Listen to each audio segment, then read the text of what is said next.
Bonjour à tous et bienvenue sur Mosaïque. On fera le point tout à l'heure sur les résultats des élections d'hier en France et en Allemagne. Sujet plus léger et souvent comique, on parlera aussi des bêtises des animaux de compagnie. Ce sera avec Sandrine dans la question du jour. Bonjour Sandrine. Salut. Mais on va d'abord dans une station-service. Marie-Laurence est sur place, filmée par Thomas Drouin. Marie, bonjour. Est-ce qu'on risque la pénurie dans le secteur ? Bonjour Julia, alors écoute, dans le secteur je pense qu'on n'aura pas trop de problèmes. Effectivement, les routiers FO et CGT sont en manifestation toute la journée et ils bloquent notamment les sorties des raffineries. Mais il faut savoir qu'il y en a environ 200 en France. Il y aura donc toujours des raffineries de disponibles pour effectuer les livraisons vers les stations-service.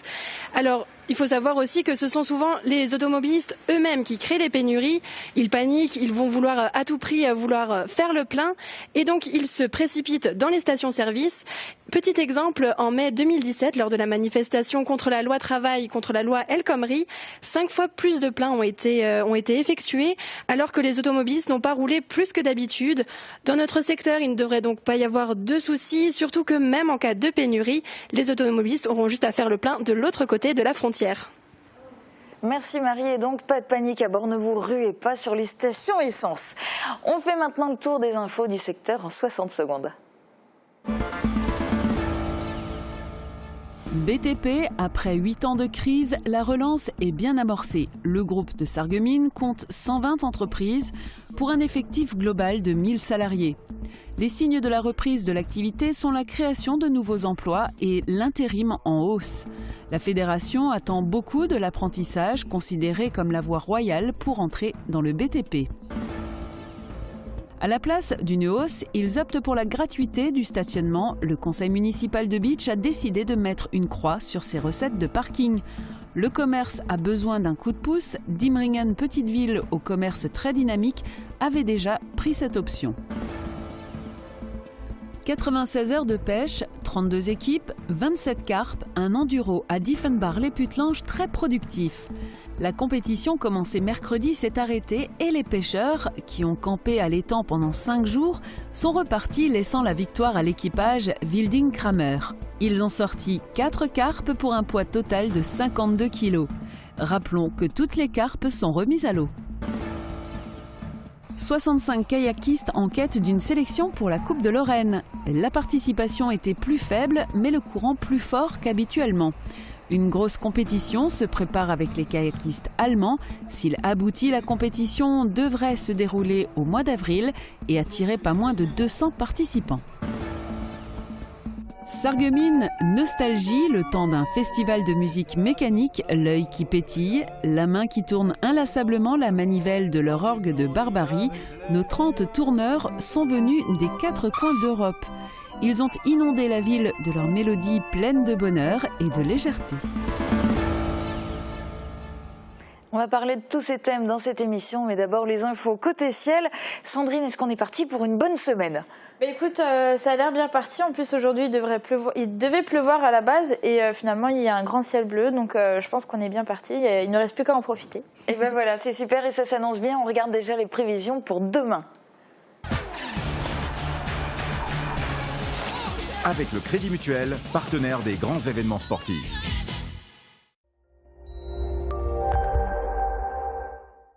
Après une fin d'été chaotique, on peut s'estimer heureux de pouvoir profiter d'un beau début d'automne. Et c'est vrai que c'est une saison qui nous offre de jolis panoramas et nous ne sommes pas les seuls à pouvoir en profiter. Ces vaches aussi passent leur journée à brouter et à ruminer tout en profitant du soleil. Demain encore, c'est une belle journée qui nous attend malgré les brumes matinales et les quelques passages nuageux en journée. Les températures minimales iront de 6 à 10 degrés, les maximales de 18 à 20 degrés. Demain, nous serons le mardi 26 septembre et nous fêtons les Cômes. Le soleil nous accompagnera de 7h24 à 19h20. Et ne bougez pas, dans un instant, je vous retrouve sur le plateau pour faire le point sur nos réseaux sociaux.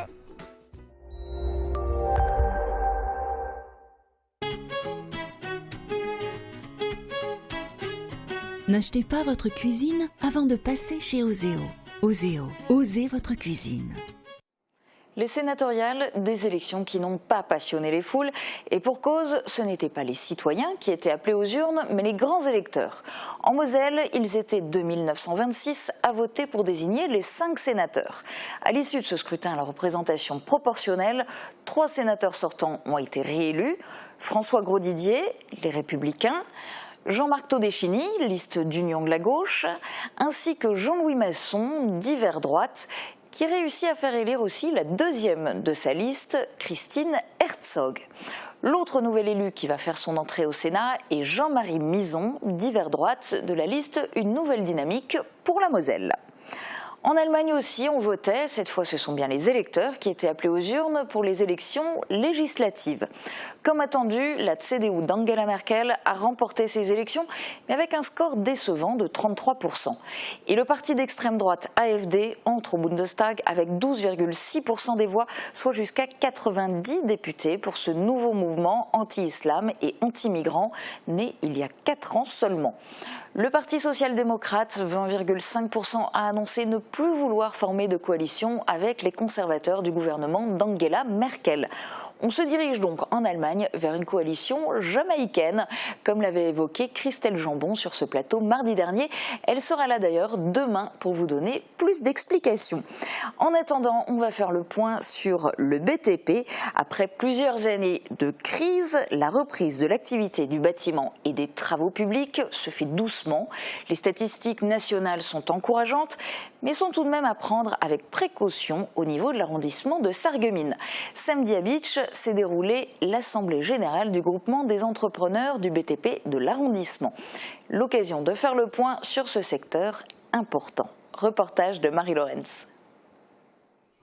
Longue matinée pour les chefs d'entreprise de l'arrondissement de Sarreguemines.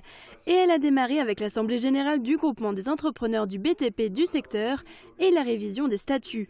Le groupement de Sarreguemines de la Fédération BTP Moselle compte 120 entreprises pour un effectif global de 1000 salariés temps plein, sans compter les intérimaires. La salle du conseil de la communauté de communes du Pays de Bitche s'est ensuite bien remplie avec les personnalités politiques du secteur. Pierre Schaeffer, président de la Fédération du BTP pour l'arrondissement de Sarreguemines, a mis en avant les enjeux de ces prochaines années. Au niveau national, l'activité du bâtiment et des travaux publics semble reprendre après 8 années de crise. L'acquis de la première moitié de 2017 et des perspectives pour la seconde laissent espérer une croissance de l'activité de 4% environ. Ces statistiques nationales encourageantes sont malgré tout à prendre avec précaution, car ce mouvement d'ensemble méritait d'être nuancé selon les métiers et les territoires. En Moselle, le redressement de l'activité permet la création de nouveaux emplois, avec notamment l'intérim qui est en hausse depuis le début de l'année. Mais la fédération voudrait mettre plus en avant l'apprentissage, considéré comme la voie royale pour entrer dans le secteur du BTP. Malgré une embellie, des inquiétudes sont toujours présentes pour l'avenir. Dans les marchés publics, nous n'y sommes pas. Nous n'arrivons pas à rentrer dedans. Nous ne sommes que les particuliers qui aiment bien avoir un produit correct. Et là, nous nous débrouillons relativement bien. Notre produit, il est bien. Il n'y a pas de reproche à faire. Mais malheureusement, il a un inconvénient, il est plus cher. Les particuliers, aucun problème, ça passe. Dans l'école, dans les marchés publics, nous ne proposons même pas. Nous n'avons aucune chance. La raison, elle est très simple. Personne, je ne me gêne pas de le dire, personne ne respecte les normes. La question du rôle de la maîtrise d'œuvre est importante, c'est-à-dire à la fois dans les projets qui sont menés et aussi dans le contrôle de ce qui est fait. Parce que quand on parle de normes, en fait, on est sur une surenchère de normes aussi, parce qu'on n'est pas en capacité, personne aujourd'hui suffisamment, de s'assurer que les normes qui ont été à un moment donné mises en place soient respectées. Le débat entre les chefs d'entreprise et les politiques a permis de faire un état des lieux du secteur du BTP aujourd'hui. Ce week-end, le président de la République Emmanuel Macron a signé les ordonnances réformant le droit du travail. Elles changeront peut-être la donne pour l'avenir. Et justement, nous avons voulu connaître la position de Pierre Schaeffer, le président de la Fédération BTP pour l'arrondissement de Sarreguemines, sur la loi travail, mais aussi sur la fin du RSI. Il a répondu aux questions de Marie Lorenz. Après 8 années de crise, la reprise de l'activité du BTP semble enfin là. Concernant l'arrondissement de Sarreguemines, comment se porte la situation ? La situation s'améliore, c'est un fait. Nous avons fait un point précis il y a quelques semaines au niveau du bureau et chaque entrepreneur a un carnet de commandes relativement rempli pour l'avenir. Okay. Pour vous, la suppression du RSI va dans le bon sens, mais il faut rester vigilant. Pour quelles raisons ? Il faut rester vigilant pour qu'effectivement qu'il soit remplacé par quelque chose de cohérent, quelque chose qui simplifie vraiment la vie des artisans et des commerçants. Comme quoi, pour vous, ce serait quoi l'idéal ? L'idéal, on ne sait pas, il faudra qu'il fasse des propositions, peut-être se rattacher au régime général tout simplement. Concernant la loi travail, c'est un thème qui est beaucoup débattu en ce moment. Quelle est la position de la fédération et notamment au niveau de l'arrondissement de Sarreguemines ? C'est une avancée indiscutable. Maintenant, les décrets, on attend la publication des décrets. Les ordonnances ont été signées, il me semble, hier. Il y a des points positifs, notamment sur la flexibilité au niveau du travail. Et bien évidemment, il faut réformer cette France qui en a vraiment, vraiment besoin. C'est un début, on verra bien. Vous dites qu'il y a des points positifs, il y en a aussi des négatifs pour vous ? Je ne sais pas, on attend la publication pour analyser tout l'ensemble. Autre interview, on retrouve Marie-Laurence en duplex. Elle est toujours au niveau d'une station-service sarregueminoise. Oui, et je suis avec Claudine qui vient de Nouzevillers. Claudine, dites-moi, donc aujourd'hui c'est la manifestation des routiers. Est-ce que vous pensez qu'il peut y avoir une pénurie d'essence dans le secteur de Sarreguemines ? On se sent ici que, je dirais, moyennement concerné dans la mesure où on sait qu'en cas de pénurie, on pourrait éventuellement aller se ravitailler en Allemagne. Donc ici, vous n'avez pas peur qu'il se passe quelque chose Bien sûr que ça reste toujours à l'esprit, mais effectivement, je pense qu'on n'a pas les mêmes craintes qu'en région parisienne. Et qu'est-ce que vous pensez justement de ce mouvement des routiers ? Est-ce que vous les comprenez ? Et est-ce que ça vous pose un souci justement qui bloque des raffineries, qui ralentissent les automobiles sur l'autoroute ? Disons qu'on connaît les manifestations routières ou des transporteurs routiers, mais on comprend aussi leur motivation. Donc voilà. Très bien, je vous remercie. Et ce week-end, personne ne se souciait de pénurie. Il y a eu du kayak, du foot, une balade et un petit tour en Bavière. C'était encore une fois chargé en événements dans tout le secteur. On démarre avec la fin de l'Endurocarpe de 96 heures qui s'est déroulée à l'étang de Dieffenbach-les-Putelanges. Et tout cela, c'est dans le VSD réalisé par Marie-Laurence. C'est la fin de l'Endurocarpe de Dieffenbach-les-Putelanges. 96 heures de pêche, enfin pas tout à fait car la compétition commençait mercredi à midi, s'est arrêtée dimanche matin à 9h. Les pêcheurs sont tout de même restés 5 jours à l'étang de Dieffenbach pour obtenir le poids le plus important de carpe. Organisé par l'association Carpe Passion 57, l'Enduro a attiré 32 équipes de 2 pêcheurs. Le grand gagnant est l'équipage Wilding-Kramer. Ils ont pêché 4 carpes pour un poids total de 52,9 kg. Les carpes pêchées n'ont pas été mangées. Pour le déjeuner de dimanche, vous pouviez profiter des différents repas servis dans les fermes du secteur. La même a organisé une balade de ferme en ferme, mais il y avait d'autres exploitants agricoles qui vous accueillaient, notamment à l'horticulture Bloom de Rémerin-les-Putelanges. Elle a fait appel à un agriculteur pour préparer le repas. Pour le gérant, l'important était surtout de proposer des visites de l'horticulture et de présenter la gamme de fleurs d'automne. Les 400 litres de soupe ont trouvé preneur. Préparée pendant plusieurs heures par les élèves de terminale du lycée Simon-Lazare, elle a été dévorée par les passants du marché de Sarreguemines.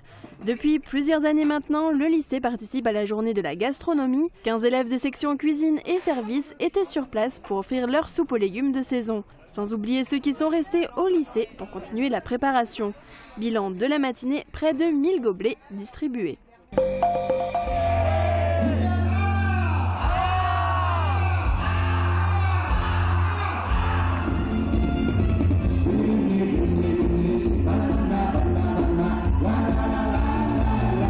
Pas de soupe à Wieswiller, mais de la bière, l'élément indispensable pour l'Oktoberfest. La société carnavalesque de Sarreguemines a organisé la 2e édition samedi soir. C'est pour l'association l'occasion de marquer le début de la saison de carnaval. La soirée sous le signe de la Bavière était animée par les Chalax.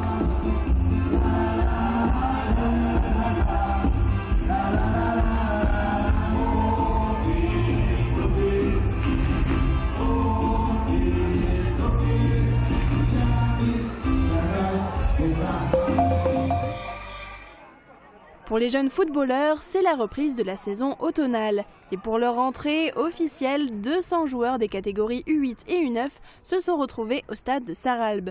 33 équipes du secteur Sarralbe-Sarreguemines-Puttelange ont participé à un grand plateau organisé par le FC Sarralbe et le district mosellan.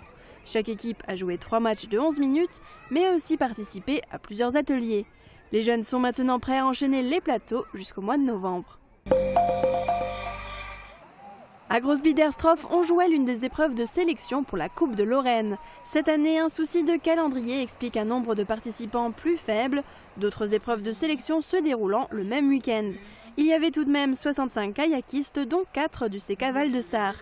Ils ont dû affronter le courant plus fort qu'habituellement, la compétition commençant à partir de la catégorie pagaie verte, soit des sportifs de 15 ans minimum. Une grosse compétition est en projet avec les kayakistes allemands. Des tests vont être effectués avec le chronométrage, les homologations n'étant pas exactement les mêmes en France et en Allemagne. Si le projet aboutit, la compétition devrait se dérouler au mois d'avril et attirer pas moins de 200 kayakistes. D'autres temps forts ont ponctué le week-end. Alors vous allez voir le nouvel alambic de Bliesbruck, cadeau d'anniversaire pour les arboriculteurs. Et vous allez pouvoir écouter le son des orgues de Barbarie qui ont leur festival à Sarreguemines. A tout de suite.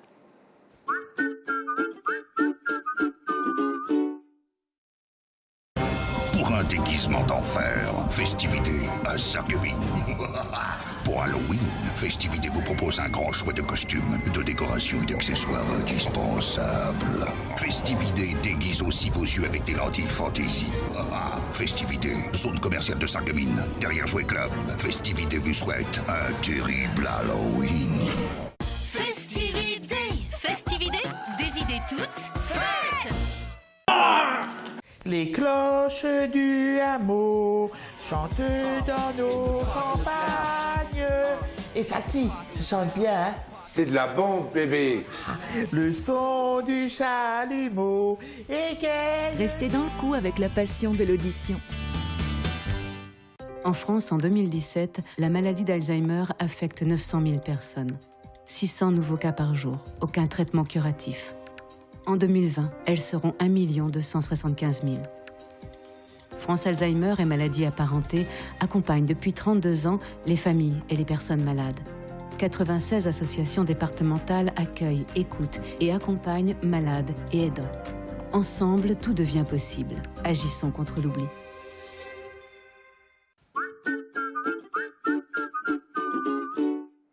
Pour leur 70e anniversaire, les arboriculteurs de Bliesbruck se sont fait un beau cadeau, un alambic tout neuf. Cet outil nouvelle génération devrait permettre un développement des activités de l'association. Mosaïque s'est rendu à son inauguration pour en savoir plus. Dieu a établi l'homme sur la terre pour qu'il en prenne possession et qu'il en ait la maîtrise jusqu'à ce que soient établis les cieux nouveaux et la terre nouvelle. Selon ce mot de l'apôtre Saint Paul, tout est à vous, mais vous, vous êtes au Christ et le Christ est à Dieu. Pour atteindre ce but, l'homme s'est doté d'instruments appropriés, comme ce nouvel alambic. Attendre le jugement dernier et atteindre les cieux nouveaux et la terre nouvelle grâce à un alambic, voilà une conception spirituelle et spiritueuse assez rarement proposée. Toutefois, les arboriculteurs de Bliesbruck peuvent se rassurer, leur nouvel outil de production est désormais sous protection divine. Cela doit leur être d'autant plus appréciable qu'ils n'ont pas été gâtés côté météo cette année. C'est effectivement une année compliquée, donc on a quelques fruits, c'est-à-dire il y a pas mal de cerises, donc il y a eu quelques distillations de cerises et il y aura peut-être encore 1 ou 2 distillations de Mirabelle, mais ça s'arrêtera là pour cette saison. Mais ces quelques distillations pourront déjà se faire avec cet alambic Une Passe dernière génération. C'est un des plus gros investissements de l'association. L'appareil en lui-même a coûté 23 500 €, auxquels se rajoutent 10 000 € d'aménagement du local, pour des mises aux normes exigées par les douanes. Un beau cadeau d'anniversaire pour 70 ans d'existence. Pour le président des arboriculteurs de Bliesbruck, cet investissement est un grand plus pour le développement de l'association. L'idée, c'est quand même de rassembler une bonne partie d'une jeune population qui distillera peut-être moins de quantité, mais une meilleure qualité avec un alambic à une passe. Le financement s'est réalisé grâce à un soutien de la commune, du département et de l'ancien député de la circonscription. C'est donc une inauguration républicaine sous l'égide du sous-préfet de l'arrondissement de Sarreguemines qui a précédé toutes les cérémonies d'anniversaire et de bénédiction. Reste à savoir si le produit de l'alambic sera source de débat politique ou théologique dans le village. Réponse après les premières dégustations. Tourner la manivelle. Alors rien à voir avec le groupe Matmata, mais un rapport direct avec l'orgue de Barbarie. Cet instrument de musique mécanique n'est pas désuet, bien au contraire. Il a même le vent en poupe à Sarreguemines avec un festival qui lui est consacré, et ce pour la 3e année consécutive. Retour en images sur un week-end de fête dans la cité faïencière.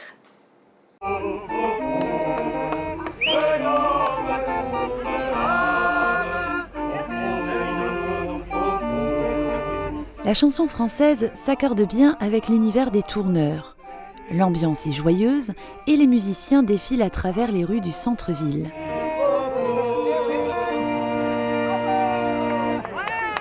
Il y a des milliers de personnes en France qui ont des orgues de Barbarie, mais effectivement, malheureusement, il n'y a pas grand monde qui sortent leurs orgues. Voilà. Et le fait de sortir son orgue, aller en ville, c'est animer, c'est mettre de l'ambiance, et puis tous se retrouver. Voilà. Au total, ils sont une trentaine. À chacun sa spécificité.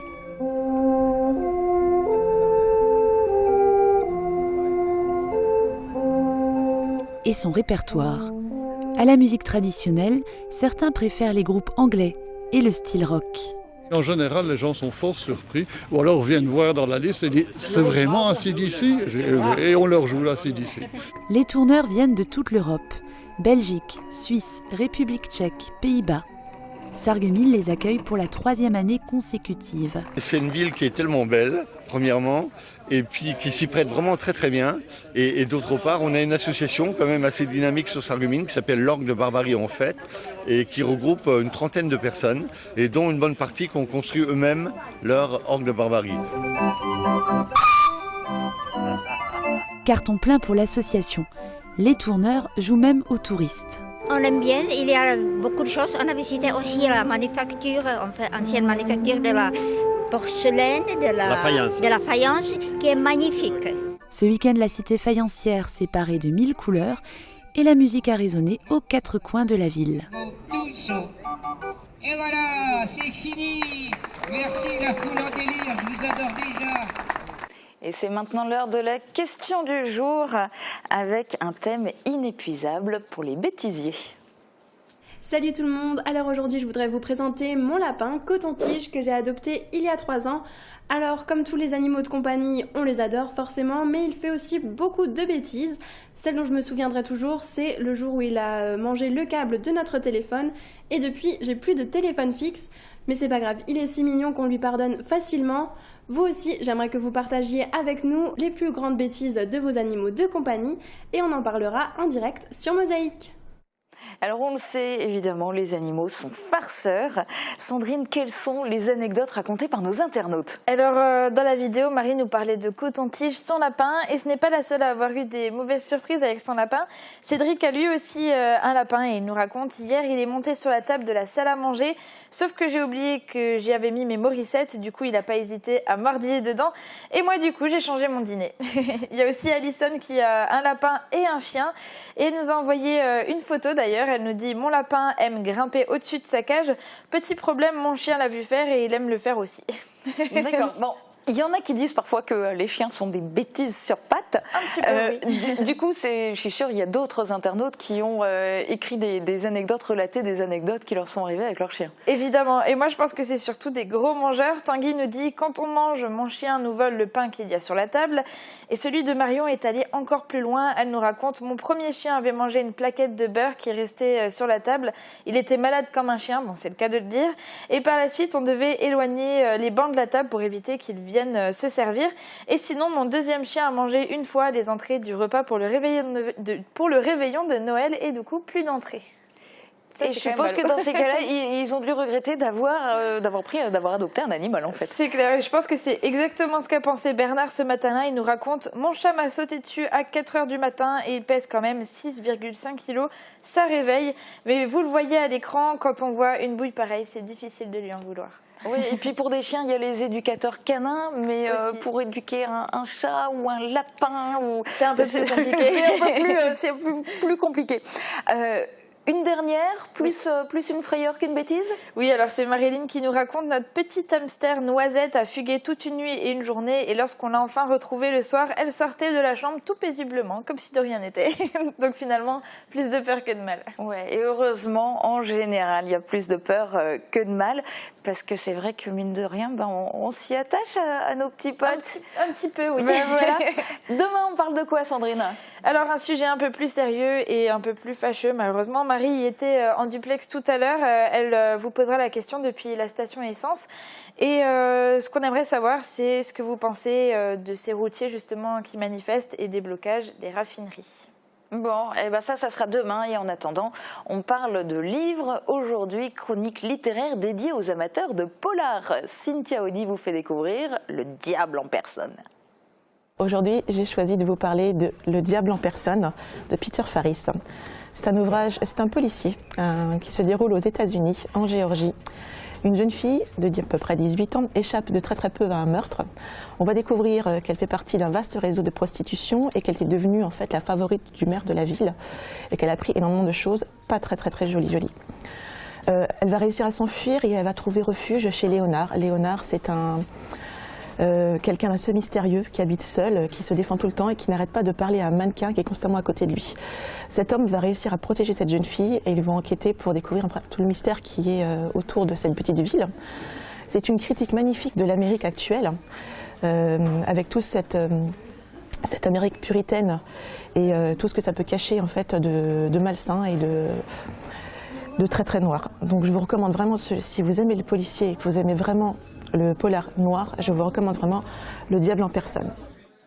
Bonne lecture. Et maintenant, côté sport, top départ dimanche 1er octobre. Le 15e raid Sarre-Moselle devra accueillir 1 millier de participants. Le départ sera donné à Sarreguemines sur l'esplanade du Casino. Jean Birkel a rencontré 2 fidèles de cette course pour qui le sport nature est une addiction. Salut, Guillaume Kircher, je fais le raid depuis 14 ans, depuis la première édition en 2003.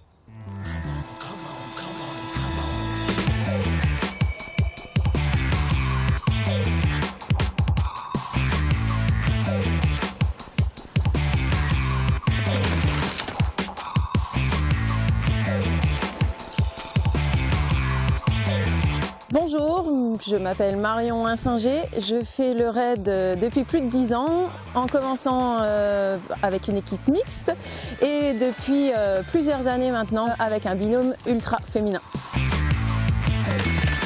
Les sports nature, ça a commencé je dirais avec la fac de sport, à travers un stage activité physique de pleine nature. Ça a commencé beaucoup avec du VTT, avec le copain Grégory Greff, mon binôme pour le raid.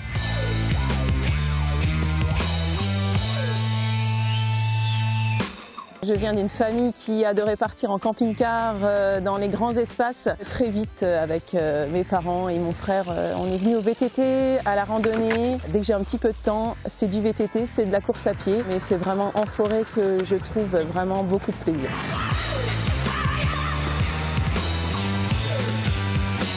C'est très rare de pouvoir faire une course vraiment à 2. Donc le raid, on en profite et puis c'est une super expérience. C'est du soutien, c'est de la solidarité, c'est même avec les concurrents, on s'entraide, on rigole des fois sur des passages et c'est vraiment sympathique. Alors oui, compétition parce que je suis une compétitrice, mais c'est aussi tout le plaisir qu'il y a à travers ce parcours.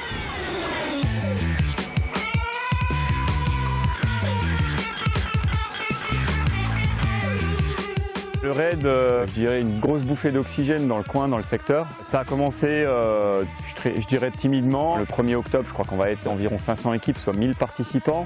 C'est une attractivité certaine pour la Moselle. Ce qui fait vraiment le charme de cette épreuve, c'est que chaque année, le tracé est différent. Sauf que là, cette année, Pour la 15e édition, il reprend les deux mêmes villes de départ, à savoir Sarreguemines et Forbach.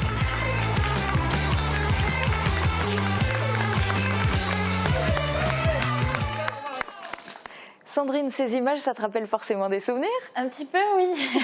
Toi, tu y avais participé?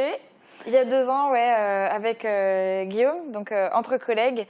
Alors moi, on m'avait vendu ça un petit peu sous forme de journée un peu sympathique, sportive tout de même, mais quand même assez conviviale. Alors, c'est quand même beaucoup sportif. Je m'attendais pas trop à ça, donc on a été un peu piégés par les épreuves, mais c'était vraiment tout ce qu'elle dit. C'est vrai que c'est vraiment sympa et convivial, mais par contre assez sportif. Ouais, quand on n'est pas sportif aguerri, pas super entraîné, c'est s'accrocher costaud quand même comme épreuve. Je crois que vous en aviez bavé. Du coup, t'as pas forcément prévu de le refaire? Non, mais déjà le jour même à l'arrivée, j'avais parlé aux bénévoles. Je leur avais dit, en tant que bénévole, je veux bien revenir, il n'y a pas de souci, mais en tant que compétitrice, plus jamais.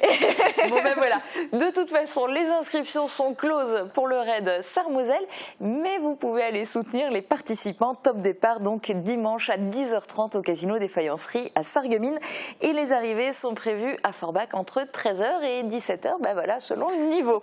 Mais en tous les cas, on vous montrera bien sûr des images sur Mosaïque.